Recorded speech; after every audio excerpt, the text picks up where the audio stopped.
Dear students, welcome back to Social Science class.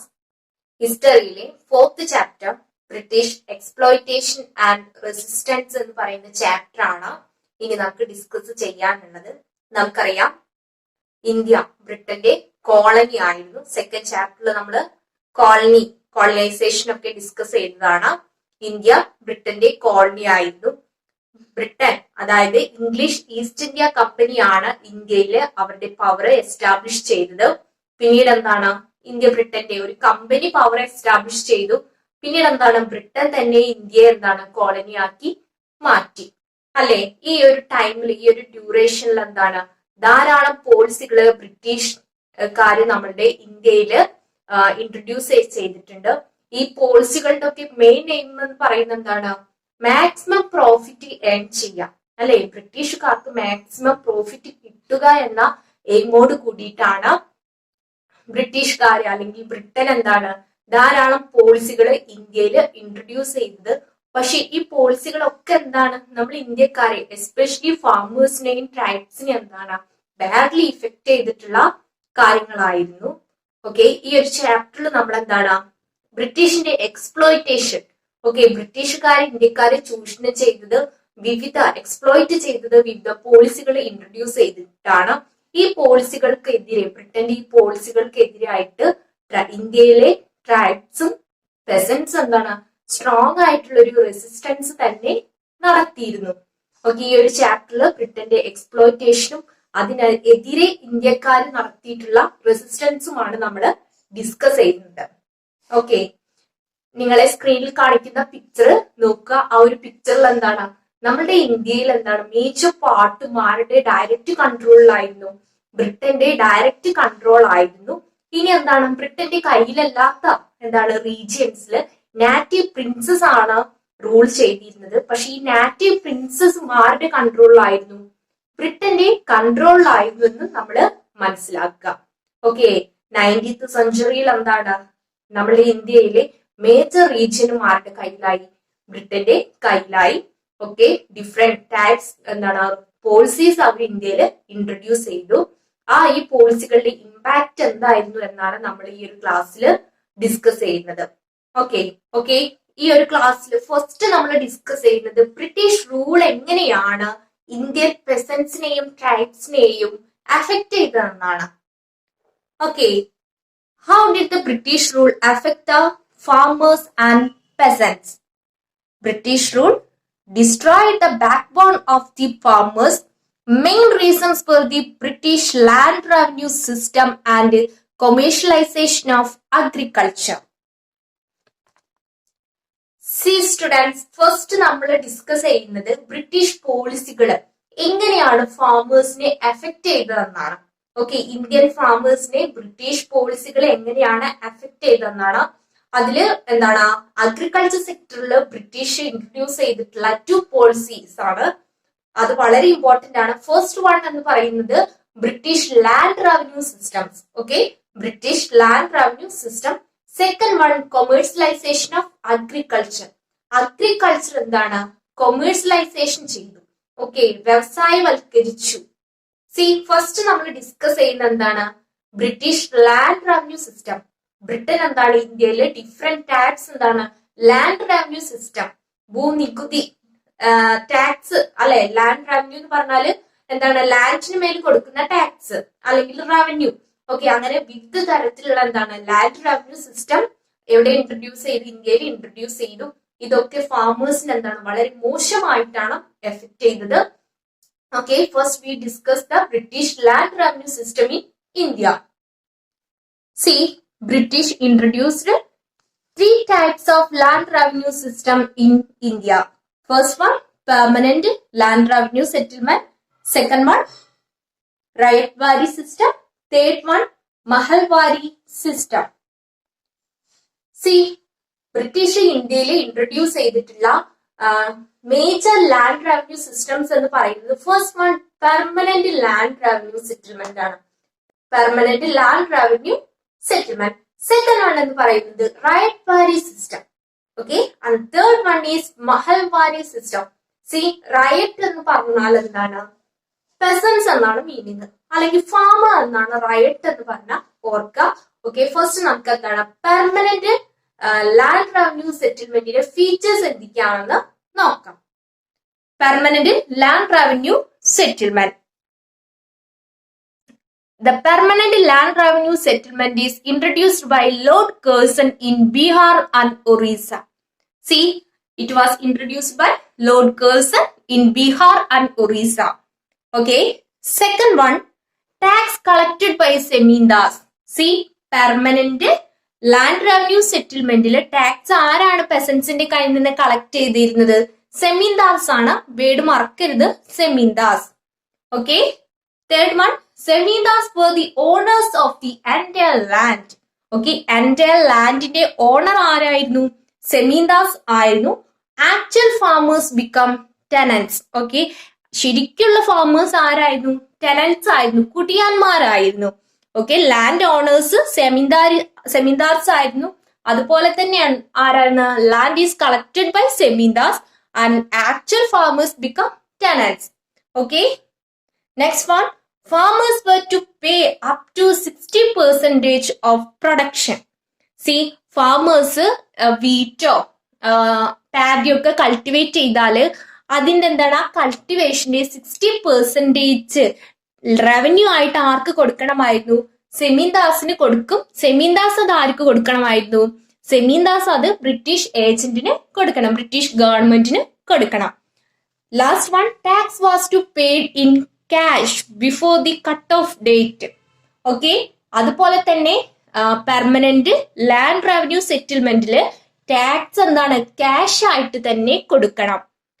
Tax cash ആയിട്ട് കൊടുക്കണം before the cut off the date. അതായത് നമ്മൾ ഒരു എന്താണ് ബ്രിട്ടീഷുകാർ അല്ലെങ്കിൽ സെമീന്ദാർ എന്താണ് ഒരു ഡേറ്റ് പറഞ്ഞിരിക്കും. ആ ഡേറ്റിന് മുന്നേ എന്താണ് നമ്മളെ ടാക്സ് എന്താണ് ക്യാഷ് ആയിട്ട് തന്നെ കൊടുക്കണം. ഓക്കെ, അപ്പൊ പെർമനന്റ് സെറ്റിൽമെന്റിന്റെ ഫീച്ചേഴ്സ് ഇതൊക്കെയാണ്. അതിൽ നിങ്ങൾ ഇത്തിരി മനസ്സിലാക്കുക. It was introduced by Lord Curzon in Bihar and Orissa. The tax is collected by zamindars. Zemindars were the owner of the entire land. Actual farmers become tenants, and farmers should pay the 60% of the production as their revenue. Okay, tax will be paid in the cash before the cut-off date. Okay, ഇത്രയാണ് permanent സെറ്റിൽമെന്റിന്റെ features എന്ന് പറയുന്നത്. Okay, okay, next land revenue system ബ്രിട്ടീഷുകാര് ഇന്ത്യയിൽ introduce ചെയ്തിട്ടുള്ള land revenue system എന്ന് പറയുന്നത് riot വാരി സിസ്റ്റം ആണ്. Ryotwari system, see the word ryot means peasants of farmer. Okay, എന്തൊക്കെയാണ് റയോട്ട് വാരി സിസ്റ്റത്തിലെ ഫീച്ചേഴ്സ് എന്ന് നമുക്ക് നോക്കാം. Ownership of the land was vested in the farmers called ryot. Okay, ഇവിടെ റയോട്ട് വാരി സിസ്റ്റത്തില് ആരായിരുന്നു ഓണേഴ്സ്? ലാൻഡിന്റെ ഓണേഴ്സ് റൈറ്റ്സ് ആയിരുന്നു, അല്ലെങ്കിൽ ഫാമേഴ്സ് ആയിരുന്നു നമ്മളുടെ എന്താണ് ഈ ഒരു ലാൻഡിന്റെ ഓണേഴ്സ് എന്ന് പറയുന്നത്. Okay, next one, tax rates R high frequently increased. പക്ഷെ ഈ റൈറ്റ് വാരി സിസ്റ്റത്തിൽ എന്താണ് ടാക്സ് എന്ന് പറയുന്നത് ഹ്യൂജ് എമൗണ്ട് ആയിരുന്നു. അതെന്താണ് ഫ്രീക്വന്റ്ലി എന്താണ് ഇൻക്രീസ് ചെയ്യപ്പെടും. ഓരോ തവണയും എന്താണ് അത് ഇൻക്രീസ് ചെയ്ത് ഇങ്ങനെ കൊണ്ടുവരും. It was introduced in South India. Okay, ryotwari system എവിടെയാണ് ഇൻട്രൊഡ്യൂസ് ചെയ്തിട്ടുള്ളത്? സൗത്ത് ഇന്ത്യയിലാണ്. ഓക്കെ, ഇവിടെ നിങ്ങൾ ശ്രദ്ധിക്കേണ്ടത് ഈ മൂന്ന് എന്താണ് ലാൻഡ് റവന്യൂ സിസ്റ്റം വളരെ ഇമ്പോർട്ടന്റ് ആണ്. ഇത് കമ്പാരിസൺ ചോദിക്കാറുണ്ട്. പെർമനന്റ് സെറ്റിൽമെന്റും റൈറ്റ് വാരി സിസ്റ്റവും തമ്മിലുള്ള ഡിഫറൻസ് ഒക്കെ ചോദിക്കാറുണ്ട്. ഓക്കെ, റൈറ്റ് വാരി സിസ്റ്റത്തിൽ മനസ്സിലാക്കുക, പെസൻസ് were the owner of the land and tax rate are high. It is introduced in South India. Okay, ഈ റൈറ്റ് വാരി സിസ്റ്റത്തിൽ എന്താണ് നമ്മളുടെ ഫാമേഴ്സിന്റെ റൈറ്റ്സിന്റെ കയ്യിൽ നിന്ന് ബ്രിട്ടീഷ് ഏജന്റ് നേരിട്ടിട്ട് ടാക്സ് അല്ലെങ്കിൽ റവന്യൂ കളക്ട് ചെയ്യുന്ന ഒരു രീതിയായിരുന്നു. ഓക്കെ, പെസൻസിന് എന്താണ് ഒരു കൺസെഷൻ അവർ കൊടുത്തിരുന്നില്ല. ഇനിയിപ്പോ എന്താണ് നമ്മളുടെ ക്രോപ്സ് ഒക്കെ നഷ്ടത്തിലായാലും നമ്മളുടെ പ്രൊഡക്ഷൻ നഷ്ടത്തിലായാലും ശരി, അവർ പറയുന്ന എമൗണ്ട് എന്താണ് ടാക്സ് ആയിട്ട് കൊടുക്കണമായിരുന്നു. Okay, then Mahalwari system. Third one is Mahalwari system. The village headman was assigned to collect the tax. Okay, Mahalwari സിസ്റ്റത്തിൽ ആരാണ് ടാക്സ് കളക്ട് ചെയ്യുന്നത്? വില്ലേജ് ഹെഡ് ആണ്. ഓക്കെ, വില്ലേജ്, ഗ്രാമത്തിന്റെ വില്ലേജിന്റെ ഹെഡ് ആണ് മഹൽവാരി സിസ്റ്റത്തില് ടാക്സ് കളക്ട് ചെയ്യുന്നത്. ഓക്കെ, വൺ എൻ്റെ village mahal considered a single unit. See, അതുപോലെ തന്നെ എന്താണ് ഒരു വില്ലേജ് എന്ന് പറയുന്നത്? എന്താണ്? ഒരു മഹൽ ആണ്. Okay, one mahal considered as a single unit. Okay, third one, introduced in north west India. Okay, ഇന്ത്യയുടെ ഏത് പാർട്ടിലാണ് Mahalwari system, Mahalwari land revenue system British introduce ചെയ്തത്? നോർത്ത് വെസ്റ്റ് ഇന്ത്യയിലാണ്. Fourth one, high rate of tax. Mahalwari സിസ്റ്റത്തിലും അതുപോലെ തന്നെ എന്താണ് പെർമനന്റ് സെറ്റിൽമെന്റിലും റൈറ്റ് വാരി സിസ്റ്റത്തിൽ എന്താണ് ടാക്സ് റേറ്റ് എന്ന് പറയുന്നത് വളരെ ഹൈ ആയിരുന്നു. ഒരു ഹ്യൂജ് എമൗണ്ട് തന്നെ ഫാമേഴ്സ് ആർക്ക് കൊടുക്കണമായിരുന്നു? ഈ ബ്രിട്ടീഷുകാർക്ക് കൊടുക്കണമായിരുന്നു. ഓക്കെ, ഒരു കൺസെഷൻ ആര് കൊടുത്തിരുന്നില്ല? ബ്രിട്ടീഷുകാര് കൊടുത്തിരുന്നില്ല. ഇങ്ങനെ എന്താണ് ഈ ടാക്സ് സിസ്റ്റത്തിലൂടെ എന്താണ് ബ്രിട്ടീഷുകാര് ഇന്ത്യൻ ഫാമേഴ്സിന് എന്താണ് ഭയങ്കരമായിട്ട് എക്സ്പ്ലോയിറ്റ് ചെയ്തു. ഓക്കെ, പണ്ട് കാലത്ത് എന്താണ് നമ്മൾ കട്ട് ഓഫ് ഡേറ്റ് വെച്ചിട്ടുണ്ടാവുമല്ലോ, ഒരു എന്താണ് ദിവസത്തിനുള്ളിൽ ടാക്സ് കൊടുക്കണം എന്ന് വെച്ചിട്ടുണ്ടായിരിക്കും. അതിനുള്ളിൽ എന്താണ് കൊടുത്തിട്ടില്ല എന്നുണ്ടെങ്കിൽ ഈ പെസൻസിന്റെ ലാൻഡ് ഒക്കെ ആര് സ്വന്താക്കും? ബ്രിട്ടീഷ് ഗവൺമെന്റോ അല്ലെങ്കിൽ സെമീന്ദാസോ വില്ലേജ് ഹെഡ്മാനോ ഒക്കെ സ്വന്താക്കും. അതേപോലെ തന്നെ ടാക്സ് അടയ്ക്കാൻ വേണ്ടിയിട്ട് എന്താണ് ഈ പെസൻസ് ഹ്യൂജ് എമൗണ്ട് മണി ലെൻഡേഴ്സിന്റെ കയ്യിൽ നിന്നൊക്കെ എന്താണ് കടായിട്ടെടുക്കും. അങ്ങനെ എന്താണ് അത് തിരിച്ചടയ്ക്കാൻ പറ്റാതെ വരുമ്പോൾ ആ ഇവരുടെ പെസൻസിന്റെ ലാൻഡ് മണി ലെൻഡേഴ്സ് എന്താണ് സ്വന്തമാക്കും. ഓക്കെ, സി സ്റ്റുഡൻസ്, ഇതാണ് എന്ത് ബ്രിട്ടീഷുകാർ ഇന്ത്യയിൽ ഇൻട്രൊഡ്യൂസ് ചെയ്തിട്ടുള്ള ലാൻഡ് റവന്യൂ സിസ്റ്റം എന്ന് പറയുന്നത്. ഓക്കെ, ഈ ലാൻഡ് റവന്യൂ സിസ്റ്റം ഇന്ത്യൻ പെസൻസിന് നല്ലതായിരുന്നോ? ഒട്ടും നല്ലതായിരുന്നില്ല. ബ്രിട്ടീഷുകാര് പെസൻസിന് എന്താണ് മാക്സിമം എക്സ്പ്ലോയിറ്റ് ചെയ്തു. അവർക്ക് കൂടുതൽ പ്രോഫിറ്റ് എന്താണ് ലാൻഡ് റവന്യൂയിലൂടെ ഉണ്ടായി, അല്ലെ? ലാൻഡ് റവന്യൂ 60% ഏതിൽ കൊടുക്കണം? പെർമനന്റ് സെറ്റിൽമെന്റിൽ കൊടുക്കണം. അതുപോലെ തന്നെ റൈറ്റ് വാരി ആയാലും മഹൽവാരി ആയാലും എന്താണ് ഹ്യൂജ് എമൗണ്ട് ആണ് റവന്യൂ ആയിട്ട് കൊടുക്കുന്നത്. റവന്യൂ എന്താണ് കൂടുമ്പോ ആർക്ക് നല്ലതായിരുന്നു? ബ്രിട്ടീഷ് ഗവൺമെന്റിന് നല്ലതായിരുന്നു. പക്ഷെ ഇന്ത്യൻ പെസൻസിന് എന്താണ് വളരെ എന്താണ് ബാഡ് ആയിരുന്നു ഈ ഒരു system, land revenue system. Okay, അപ്പൊ ഈ 3 ലാൻഡ് റവന്യൂ സിസ്റ്റം വളരെ ഇമ്പോർട്ടന്റ് ആണ്. അതുപോലെ തന്നെ ബ്രിട്ടീഷ് ഇന്ത്യയിൽ ഇൻട്രൊഡ്യൂസ് ചെയ്തിട്ടുള്ള നെക്സ്റ്റ് പോളിസി എന്ന് പറയുന്നത് കൊമേഴ്സ്യലൈസേഷൻ ഓഫ് അഗ്രികൾച്ചർ ആണ്. കൊമേഴ്സ്യലൈസേഷൻ ഓഫ് അഗ്രികൾച്ചർ, അതിന്റെ ഫീച്ചേഴ്സ് എന്തൊക്കെയാണെന്ന് നമുക്ക് നോക്കാം. Commercialization of agriculture. During the British rule, Indian farmers were compelled to cultivate crops based on the market need. As a result, commercial crops were largely cultivated instead of food crops. This transformation is termed as a commercialization of agriculture. Okay, എന്താണ് commercialisation of agriculture എന്ന് പറഞ്ഞാല്? ബ്രിട്ടീഷിന്റെ ഒരു അറിവലിന് മുന്നേ എന്താണ് നമ്മളെ Indian പെസൻസ് വില്ലേജിനും ഫാമിലിക്കും എന്താണ് ആവശ്യമായിട്ടുള്ള പ്രൊഡക്ട്സ് ആണ് കൾട്ടിവേറ്റ് ചെയ്തിരുന്നത്. എന്നാൽ ബ്രിട്ടീഷിന്റെ എന്താണ് വരവോട് കൂടിയിട്ട് അവര് ഇന്ത്യൻ ഫാമേഴ്സിനോട് എന്താണ്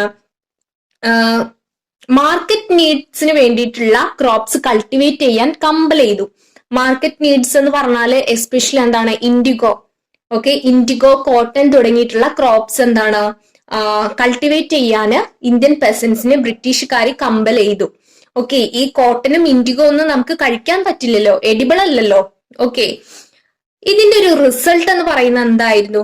ഈ ഫുഡ് ക്രോപ്സിന് പകരം ഇന്ത്യൻ പെസൻസ് കൾട്ടിവേറ്റ് ചെയ്തിരുന്ന ഫുഡ് ക്രോപ്സിന് പകരം എന്താണ് മേജർ പോർഷനും എന്ത് കൾട്ടിവേറ്റ് ചെയ്യാൻ ആരംഭിച്ചു?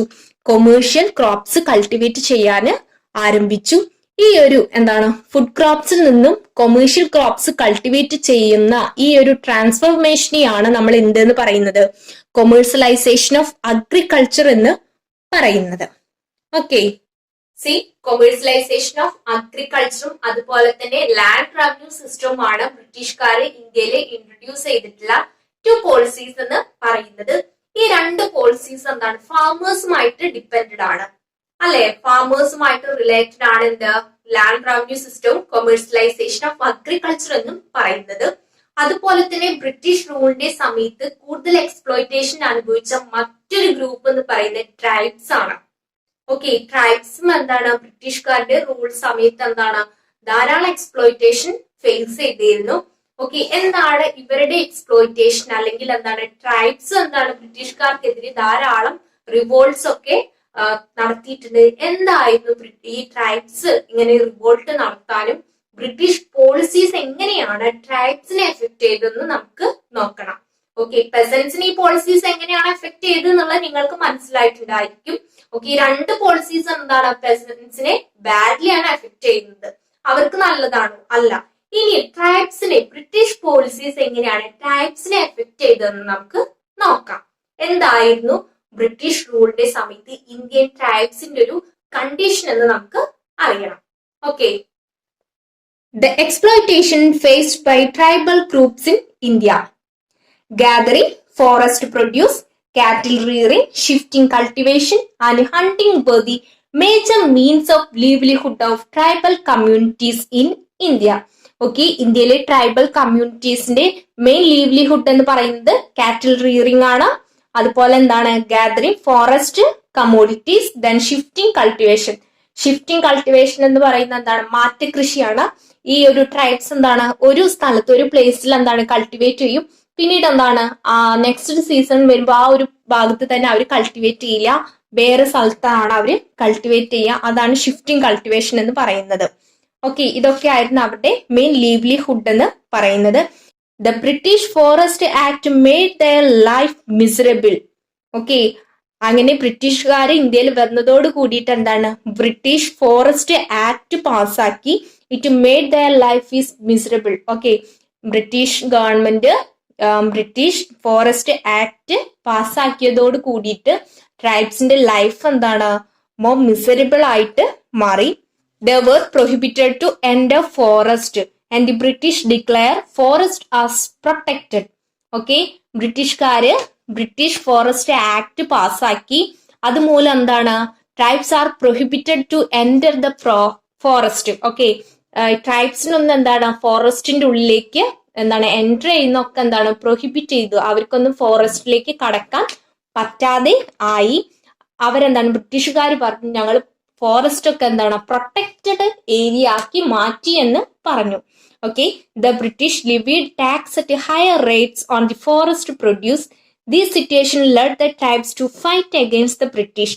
അതുപോലെ തന്നെ ഈ പല ട്രൈബ്സും ഈ ഫോറസ്റ്റിന്റെ ഉള്ളിലേക്ക് കയറിയിട്ട് അവിടുത്തെ കമ്മോഡിറ്റീസ് കളക്ട് ചെയ്താൽ എന്താണ് അതിന്റെ മുകളിൽ എന്താണ് അവർ ഹൈ ടാക്സ് ഇമ്പോസ് ചെയ്യാനും തുടങ്ങി. ഓക്കെ, ആ ഒരു കമ്മോഡിറ്റീസിന് മുകളിൽ എന്താണ് ട്രൈബ്സ് എന്താണ് ട്രൈബ്സിന്റെ കയ്യിൽ നിന്ന് ബ്രിട്ടീഷുകാര് ഹൈ ടാക്സ് ഇമ്പോസ് ചെയ്യാനും തുടങ്ങി.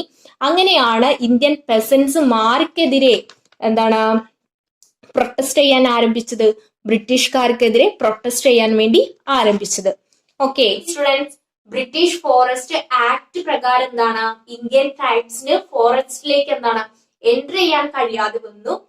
ബ്രിട്ടീഷുകാർ എന്താണ് ഫോറസ്റ്റ് മുഴുവൻ എന്താണ് പ്രൊട്ടക്റ്റഡ് ഏരിയ ആക്കി മാറ്റി. അതുപോലെ തന്നെ British imposed high tax on the tribes. ട്രൈബ്സിന്റെ മുകളിൽ എന്താണ് ട്രൈബ്സ് കളക്ട് ചെയ്യുന്ന കമ്മോഡിറ്റീസിന്റെ ഒക്കെ മുകളിൽ എന്താണ് ഹൈ ടാക്സ് എന്താണ് ബ്രിട്ടീഷുകാർ ഇമ്പോസ് ചെയ്തു. ഈ ഒരു റീസൺ ഒക്കെ എന്താണ് ബ്രിട്ടീഷുകാർക്ക് ആരെ എതിരാക്കി, ട്രൈബ്സിനെ എതിരാക്കി. അങ്ങനെ ട്രൈബ്സ് എന്താണ് ബ്രിട്ടീഷുകാരുടെ പോളിസികളെ എന്താണ് സ്ട്രോങ് ആയിട്ട് പ്രൊട്ടസ്റ്റ് ചെയ്തു.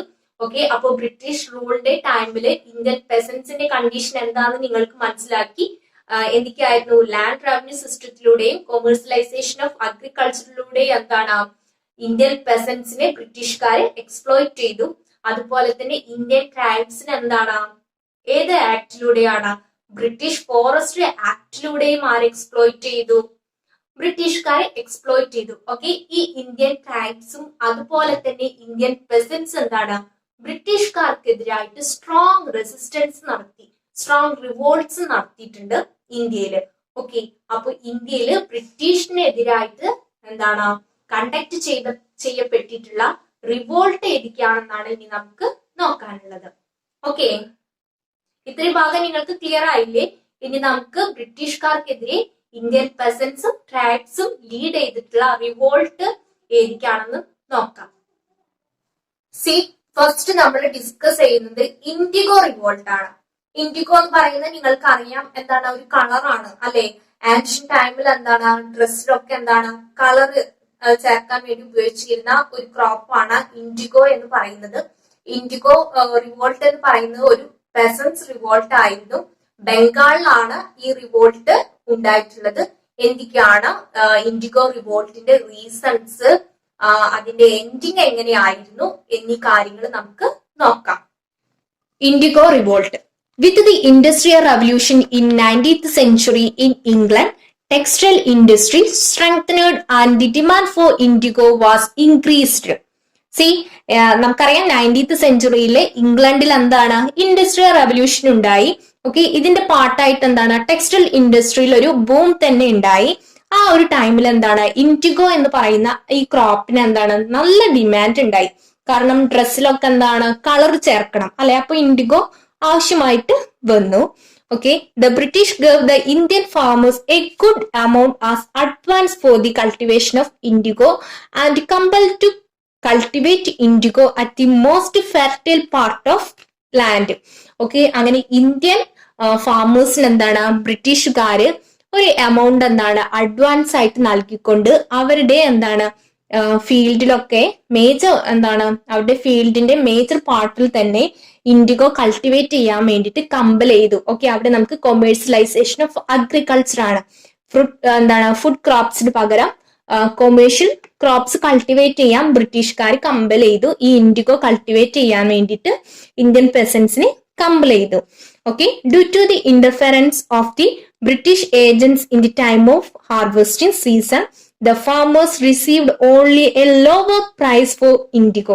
ഓക്കെ, ഈ ഇൻഡിഗോ ഒക്കെ എന്താണ് ഹാർവെസ്റ്റ് ചെയ്യുന്ന ടൈമില്, വിളവെടുക്കുന്ന ആ ഒരു ടൈമിൽ എന്താണ് ഈ ബ്രിട്ടീഷ് ഏജൻസിന്റെ കയ്യിൽ നിന്ന് ഈ ഇൻഡിഗോ കൾട്ടിവേറ്റ് ചെയ്യുന്ന ഇന്ത്യൻ പെസൻസിന് എന്താണ് വളരെ ചെറിയ പ്രൈസ് മാത്രമാണ് കിട്ടിയിരുന്നത്.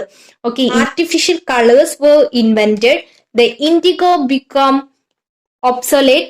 This made the condition of farmers more miserable.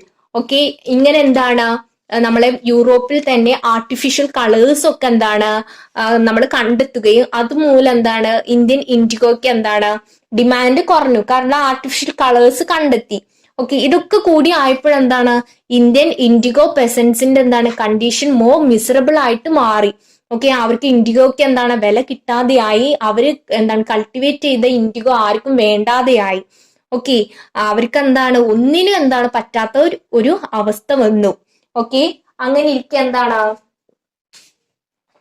in 1959 in Bengal indigo farmers declared that they were giving up indigo cultivation. Okay, അങ്ങനെ എന്താണ് 1959 ബംഗാളിലെ ഇൻഡിഗോ ഫാമേഴ്സ് എന്ത് ഡിക്ലെയർ ചെയ്തു? ഞങ്ങൾ ഇനി ഇൻഡിഗോ കൾട്ടിവേറ്റ് ചെയ്യുന്നില്ല എന്ന് അവര് ഡിക്ലെയർ ചെയ്തു. Then they attacked the indigo factories with bombs, arrows, etc. Okay, അതുപോലെ തന്നെ എന്താണ് അവര് ഇൻഡിഗോ ഫാക്ടറീസ് എന്താണ് അമ്പും വില്ലൊക്കെ എന്താണ് ആരോസും ബോസും ഒക്കെ ഉപയോഗിച്ചിട്ട് എന്താണ് അറ്റാക്ക് ചെയ്തു. Okay, the revolt had a strong effect on the government.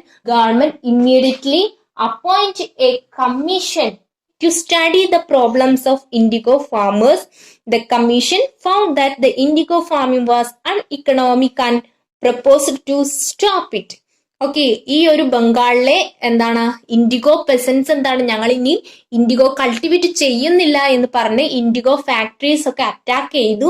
ഇതൊരു എന്താണ് മാസ് റിവോൾട്ട് ആയിട്ട് മാറി. ഇൻഡിഗോ പെസൻസിന്റെ അടുത്ത് എന്താണ് ഒരു മാസ് റിവോൾട്ട് ആയിട്ട് മാറി. അങ്ങനെ ഇരിക്കെ ഗവൺമെന്റ് എന്താണ് ഒരു കമ്മീഷനെ അപ്പോയിന്റ് ചെയ്തു.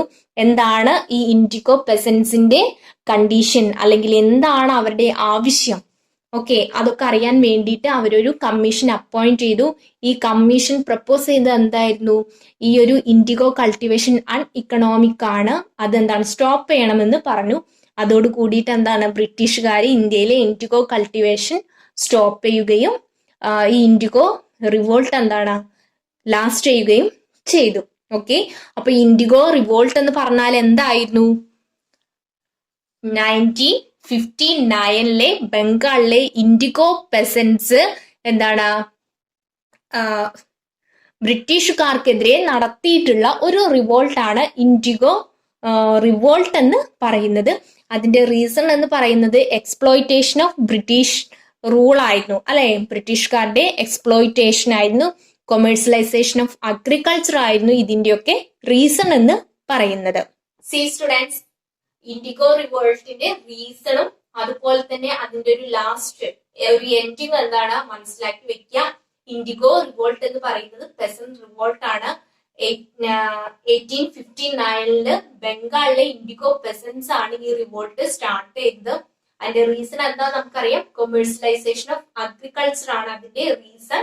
ഓക്കെ, എന്താണ് പെസൻസിനെ കൊണ്ട് എന്താണ് ധാരാളം ഇൻഡിഗോ ബ്രിട്ടീഷുകാർ കൾട്ടിവേറ്റ് ചെയ്യിപ്പിച്ചു. പക്ഷെ ആർട്ടിഫിഷ്യൽ കളേഴ്സ് വന്നപ്പോ ഇൻഡിഗോക്ക് ഡിമാൻഡ് കുറഞ്ഞു. അങ്ങനെ എന്താണ് ഇൻഡിഗോ പെസൻസിന്റെ കണ്ടീഷൻ എന്താണ് മിസറബിൾ ആയിട്ട് മാറി. അങ്ങനെയാണ് അവര് ഈ ഒരു റിവോൾട്ട് എന്താണ് സ്റ്റാർട്ട് ചെയ്തത്. ഓക്കെ, നെക്സ്റ്റ് നമുക്ക് ഡിസ്കസ് ചെയ്യാനുള്ളത് പെസന്റ് റിവോൾട്ട് ഇൻ കേരള. കേരളത്തിൽ എന്താണ് ബ്രിട്ടീഷുകാർക്കെതിരായിട്ട് ഒരു പെസന്റ് റിവോൾട്ട് നടന്നിട്ടുണ്ട്. നിങ്ങൾക്കറിയാം മലബാർ റിബല്യൻ, മലബാർ റിവോൾട്ട്, മാപ്പിള കലാപം അല്ലെ, നിങ്ങൾക്കെല്ലാം അറിയുന്ന കാര്യമാണ്. 1921-22 ഡ്യൂറേഷനിൽ എന്താണ് മലബാറിൽ ധാരാളം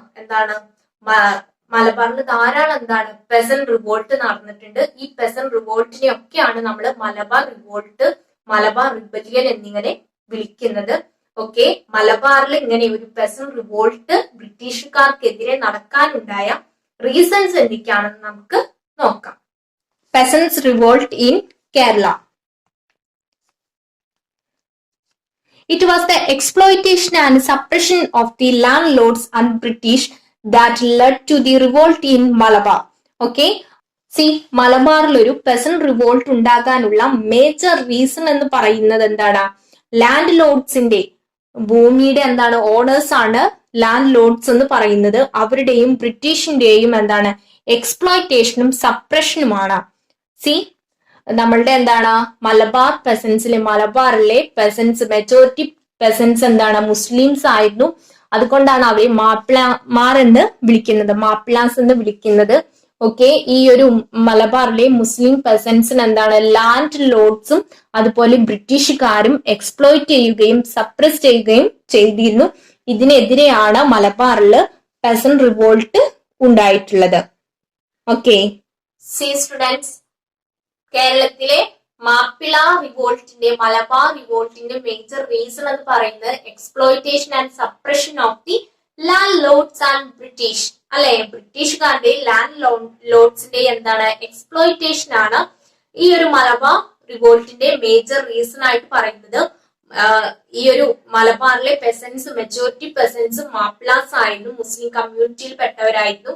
അതുകൊണ്ടാണ് ഈ ഒരു റിവോൾട്ടിനെ എന്താണ് മാപ്പിള റിവോൾട്ട് എന്ന് നമ്മൾ വിളിക്കുന്നത്, മാപ്പിള കലാപം എന്ന് വിളിക്കുന്നത്. ഓക്കെ, ഇതൊരു പെസന്റ് റിവോൾട്ട് ആയിരുന്നു എന്നുള്ള കാര്യം പ്രത്യേകം ഓർമ്മിക്കാം. നെക്സ്റ്റ് നമുക്ക് ഡിസ്കസ് ചെയ്യാനുള്ള എന്താണ് ട്രൈബൽ റിവോൾട്ട് ആണ്. ഓക്കെ, നമുക്കറിയാം ബ്രിട്ടീഷുകാര് ട്രൈബ്സിനെയും നന്നായി എക്സ്പ്ലോയിറ്റ് ചെയ്തിരുന്നു. ലാൻഡ് സിസ്റ്റത്തിലൂടെയും ബ്രിട്ടീഷ് ഫോറസ്റ്റ് ആക്ടിലൂടെയും ഒക്കെ എന്താണ് ഈ ഒരു ട്രൈബ്സിനെയും ബ്രിട്ടീഷുകാര് മാക്സിമം എക്സ്പ്ലോയിറ്റ് ചെയ്തിരുന്നു. ഓക്കെ, ഇനി ഏതൊക്കെയാണ് ഇന്ത്യയിൽ നടന്നിട്ടുള്ള മേജർ ട്രൈബൽ റിവോൾട്ട്സ് എന്ന് നമുക്ക് നോക്കാം. First one, Santhal rebellion. Okay, Santhal rebellion. The Santals were the tribe inhabiting the valleys of Rajmahal Hills. C, Santhals എന്ന് പറയുന്നത് ട്രൈബ്സ് ആണ്. രാജ്മഹൽ ഹിൽസിൽ എന്താണ് ലീവ് ചെയ്യുന്ന ട്രൈബ്സിനെയാണ് സാന്താൾസ് എന്ന് വിളിക്കുന്നത്. They lived closely with nature and earned a living by farming and collecting forest produce, cattle rearing, hunting. Okay, നമുക്കറിയാം tribes എന്താണ് maximum എന്താണ് ഫോറസ്റ്റുമായിട്ട് ഡിപ്പെൻഡ് ആയിരിക്കും. നല്ലൊരു കമ്മ്യൂണിക്കേഷൻ അവരും ഫോറസ്റ്റും തമ്മിലുണ്ട്. അതിനെ ഡിപ്പെൻഡ് ചെയ്തിട്ടാണ് ട്രൈബ്സ് ലീവ് ചെയ്യുന്നത്. Okay, the forest act imposed by British made their life miserable. Okay, ബ്രിട്ടീഷുകാരുടെ ബ്രിട്ടീഷ് ഫോറസ്റ്റ് ആക്ട് പാസ്സായത് തൊട്ടിട്ട് എന്താണ് ഈ ട്രൈബ്സിന്റെ ലൈഫ് എന്താണ് മിസറബിൾ ആയിട്ട് മാറി.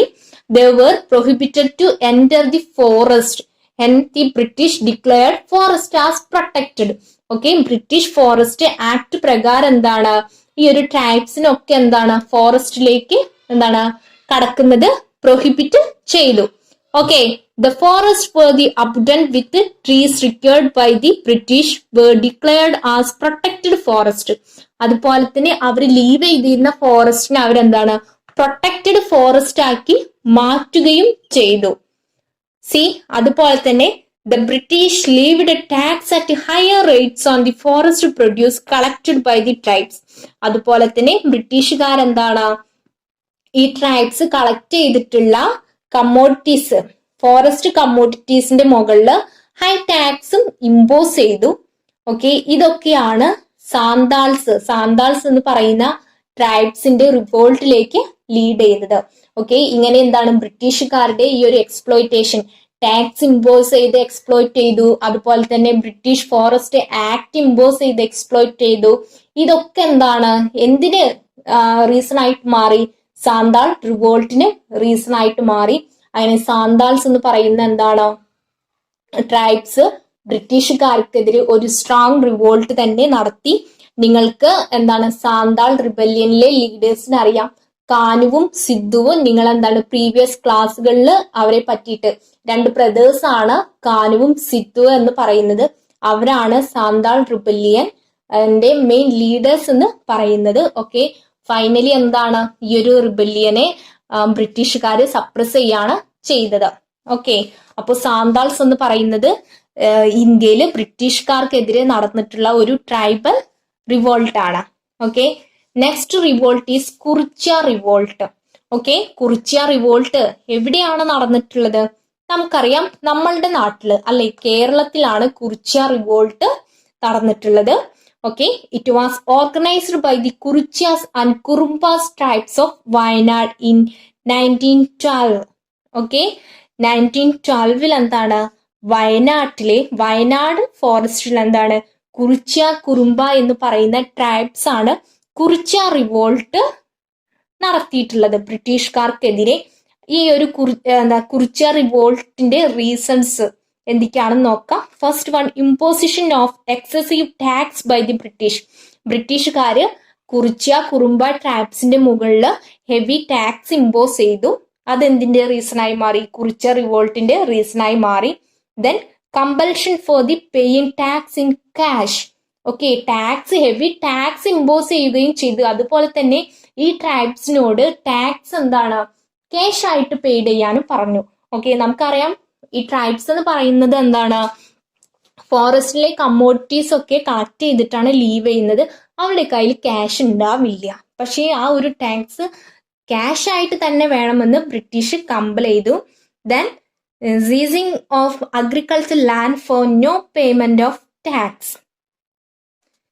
അതുപോലെ തന്നെ ടാക്സ് അടയ്ക്കാൻ പറ്റാത്ത ട്രൈബ്സിന്റെ ലാൻഡ് ആര് ക്യാപ്ചർ ചെയ്തു? ബ്രിട്ടീഷുകാരെ ക്യാപ്ചർ ചെയ്തു. Okay, the revolt was led by Kurichya leader Ramanambi. Okay, Ramanambi എന്ന് പറയുന്ന കുറിച്യ ലീഡർ ആയിരുന്നു കുറിച്യ റിവോൾട്ടിന്റെ ലീഡർ എന്ന് പറയുന്നത്. Okay, several people other than the tribes also joined the struggle. British government suppressed the struggle and killed Ramanambi. Okay, അതുപോലെ തന്നെ എന്താണ് ഈ കുറിച്യാസ് മാത്രല്ല കുറുമ്പാസും മറ്റു ചില ട്രൈബ്സ് എന്താണ് ഈ കുറിച്യ റിവോൾട്ടില് ജോയിൻ ചെയ്തിരുന്നു. അവരുടെ ലീഡർ രാമനമ്പി ആയിരുന്നു. ഈ രാമനമ്പി എന്താണ് പിന്നീട് ബ്രിട്ടീഷുകാരെ കില്ല് ചെയ്തു. അങ്ങനെ എന്താണ് കുറിച്യ റിവോൾട്ട് സപ്രസ് ചെയ്തു. അവിടെ നിങ്ങൾ ശ്രദ്ധിക്കേണ്ട ഒരു കാര്യം, TH ബാബർ, അദ്ദേഹം ഒരു ബ്രിട്ടീഷ് ഓഫീസർ ആയിരുന്നു, സബ് കളക്ടർ ആയിരുന്നു തലശ്ശേരിയിലെ. അദ്ദേഹം പറഞ്ഞത്, if the rights could resist one more month, they could control the entire state.